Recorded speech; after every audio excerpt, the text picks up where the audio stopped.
Proper English ladies, of course, didn't wander onto terraces with young viscounts either, but all the guests had been too busy either disparaging or enjoying the scandalous waltz to notice a stray nobody.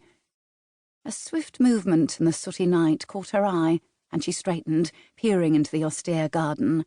Topiary seemed to be the prevalent fashion in this abode, and tortured bushes twisted and strained, casting shadows of dragons and demons fighting their eternal battles. The cravat appeared first, stark white and stiff. Thereafter a tall black form coalesced around that snowy immaculateness, upright and commanding. A determined cane tapped on the Yorkstone flags. "For shame, Miss Quinlan," a deep, aristocratic male voice drawled. "I'm surprised the young pup did not wag his tail and yelp goodbye as you patted his head and sent him away." He raised a gloved hand to his ear. "And hark, I hear no beckoning mother." Aideen yearned to place her twitching fingers around the throat that uttered those sardonic words, and squeeze, tightly, then kiss him senseless, smothering those firm, non-liver-breathing lips with bites until he gasped, although whether that was due to the kiss or her ever-tightening hand around his throat, she hadn't quite decided. But over the past months, her distant relative and hostess for the season, Mrs. Beckford, had been teaching her poise and patience, so garnering all her newly learned expertise, she instead stepped forward and smiled pleasantly. "Better a devoted young Labrador than a snarling old wolfhound, Your Grace." Perhaps not exactly how Mrs. Beckford expected her to greet a duke, but at least she'd managed not to curse him to hell, yet.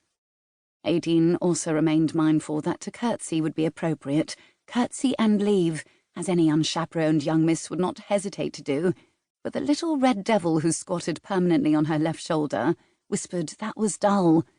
Mrs. Beckford's advice was, after all, purely that. The last time she'd seen Alexander Westhide, the Duke of Rakecombe, he had been sailing off into the sunset, literally, after he'd rescued her from a nasty little kidnapping Frenchman. She'd thought they'd parted amicably, but since then she'd not seen sight nor sound of him. Nigh on a year without his cold, burning stare. She had thought he might. Alas! Her cousin Sophie had mentioned his reappearance in London late last summer, but their paths had not crossed. He had not called upon her, and Aideen had left town for the long winter months in Ireland, certain he had forgotten their amorous encounter. And, admittedly, there was the fact she'd informed him that he kissed like a wet fish, so perhaps the fault was her own. The moon cast its opalescent glow upon them, as though it had decided a little romance was necessary, and Aideen groaned at the unfairness of her perfect memory as his face became real. She had hoped his eyes couldn't possibly be as intense as she recollected, or that he wasn't so forbiddingly tall. But, needless to say, he was. All that and more, the damn English bug. If she had to quibble, she would say his nose was a fraction over long and possibly too thin, slightly hawkish, but sensuous lips, moulded cheekbones and lush lashes more than made up for any nostril disadvantage. Besides, she liked the way they flared with a brisk inhalation when he disapproved of something, mainly her. As far as she could tell, the lone difference from last year was a certain leanness to his cheeks. But then Napoleon had escaped Elba in the previous month.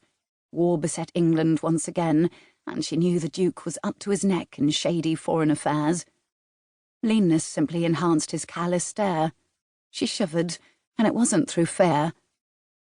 "Did you enjoy the young pup's attentions, Miss Quinlan?" The Duke of Rakecombe stepped forward, jet-black cloak swirling about him. She wasn't entirely sure how to answer, or in point of fact why he had asked at all. But then they never seemed able to have a normal conversation. He always riled with mocking words, and with her temper she responded with blunt antagonism. "Do you desire his callow touch?" he pressed again. Aideen gulped as the black figure circled her, cane drumming on the stone, demanding an answer. She didn't turn, didn't so much as move a muscle. 2 months of Mrs. Beckford's etiquette lessons, and not 1 half-hour had dealt with how to reply to a haughty duke, leaning far too close and taunting her with impertinent questions. Warm breath disturbed the ringlets at her nape. Had his lips brushed her skin? The scent of chocolate floated over her shoulder, and she closed her eyes.